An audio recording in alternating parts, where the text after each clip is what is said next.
కొంచెం ఇంకా మిగిలి ఉంది కాబట్టి నెక్స్ట్ డే నుంచి 6-7 minutes వరకు వెళ్ళొచ్చు మనం. దానికి మీరందరూ కూడా సహకరించవలసిన అవసరం ఉందని చెప్పి మనం చేస్తున్నాను. తర్వాత గంట వ్యవధిలో 10 ప్రశ్నలు చేపట్టే కలుగుతుంది కాబట్టి, అంటే 2 ప్రశ్నలు పోస్ట్పోన్ అయ్యాయి. రోజు అవుతాయండి, ఎంచైతే వైసీపీ వాళ్ళు రారు కాబట్టి ఆ ప్రశ్నలకు పోస్ట్పోన్ దేంట్లో ఆన్సర్ కాబట్టి అంచేత ఈ విధంగా మనం చేస్తే మరి ముఖ్యమంత్రి గారు నేను చెప్పిన దానికి కూడా మనం సహకరించిన వాళ్ళు అవుతారని చెప్పి ఈ సందర్భంలో మనం చేస్తున్నాను. రెండో విషయం ఏంటంటే, ఇంకా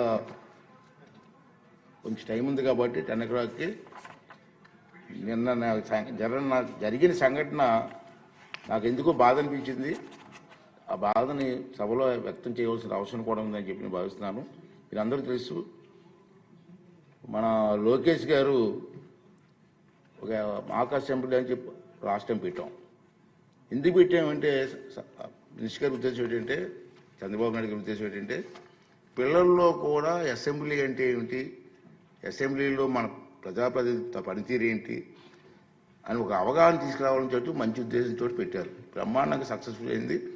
మేము ఎన్నో రాష్ట్రాలు తిరిగాం, మధ్యని డిప్యూటీ స్పీకర్ గారు మేము లక్నో ఎన్ని తిరిగాం. అక్కడ కూడా బ్రహ్మాండంగా చేశారని వాళ్ళు కూడా మన ప్రశంసించారు. అయితే నిన్న సంఘటన గవర్నర్ గారి స్పీచ్ విషయంలో నాకైతే చాలా బాధ అనిపించిందండి. ఇది సభలో మాట్లాడితే ప్రజలకు కూడా వెళ్ళవలసిన అవసరం ఉందని నేను భావించాను. అందుకే చెప్తున్నాను, మీకు ఆల్పర్మిషన్ చెప్తాను. మన అందరం బాధ్యత గల ప్రజాప్రతినిధులు. ప్రజలు ఎంతో నమ్మకంతో మనకు ఓటేసి ఇక్కడికి పంపించారు. వేలాది మంది పోటీ పెడితే కేవలం 175 మందిమే ఇక్కడ కూర్చునే అరుదైన గౌరవం మనకు దక్కింది. మనం ఏ పని చేస్తున్నా, సభలో ఉన్న సభ వెలుపల ఉన్న ఈ విషయం గుర్తుంచుకోవాలి. సభా గౌరవాన్ని పెంచకపోతే పర్వాలేదు, కానీ దిగజార్చే హక్కు మాత్రం మనకు లేదు అన్న విషయాన్ని ప్రతి ఒక్కరు గుర్తుంచుకోవాల్సినటువంటి అవసరం ఉంది. దురదృష్టవశాత్తు నిన్న మనం ఆహ్వానం మేరకు సభకు వచ్చేసిన గవర్నర్ గారు ప్రసంగిస్తుండగా మనం చూసిన దృశ్యాలు మనకు ఖచ్చితంగా తలవంపులు తెచ్చేవే. చాలా బాధ అనిపించేది. ప్రజలు మన నడవడికని నిశ్చంతగా కనిపెడుతూ చూస్తూనే ఉంటారు. అవకాశం దొరికినప్పుడు బుద్ధి చెప్పడానికి వెనకాడరు. నాకు మరీ బాధ కలిగిన విషయం ఏంటంటే, విద్యార్థుల్లో చట్టసభలు అంటే అవగాహన పెంచే ఉద్దేశంతో వారిని సభా కార్యక్రమాలకి చూసేందుకు ఆహ్వానించాను. రాష్ట్రంలో ఉన్నటువంటి అన్ని స్కూల్స్కి అన్నిటి కూడా మెసేజ్ పంపించి, ఇలాగ అసెంబ్లీ జరుగుతుంది, మీకు ఇంట్రెస్ట్ ఉన్న వాళ్ళ స్కూల్స్ ఎవరు ఉంటే మాకు మెసేజ్ ఇవ్వమని చెప్పి నేను అందరిని ఆహ్వానించాను. ఆహ్వానిస్తే చాలామంది వచ్చారు.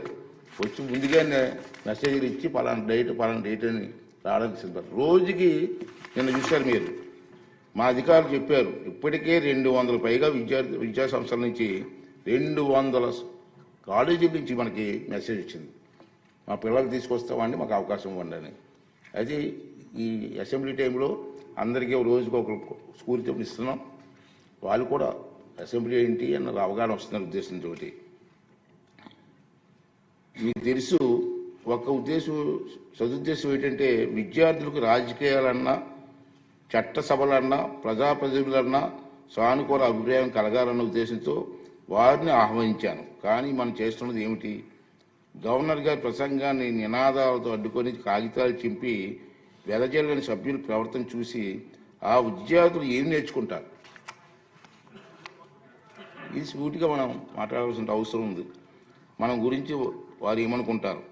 ఈ ఆలోచన నన్ను కలచివేసింది. మన అందరం కూడా ఆత్మహత్య చేసుకోవాల్సిన అవసరం ఉంది. ఆ పసిపిల్లల మనసులో చట్టసభలు అంటే చులకడ భావం ఒక్కసారి ఏర్పడితే దాన్ని తొలగించలేము. అంచేత రాబోయే రోజుల్లో మన గురించి మాట్లాడలేదు నేను, దీని కారకులు ఎవరో వాళ్ళందరూ కూడా ఆత్మ విమర్శ చేసుకోవాల్సిన అవసరం ఉందని చెప్పి ఈ శబ్దాల వాళ్ళందరికీ పనిచేస్తానండి. ఈ విషయం మీకు అందరి ముందు చెప్పాలని ఎందుకు బాధ అనిపించింది.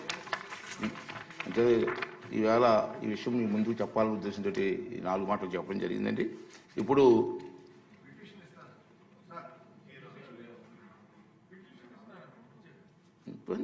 పిటిషన్ తీసుకోమండి. ఇప్పుడు క్వశ్చన్ అవర్ పూర్తయింది.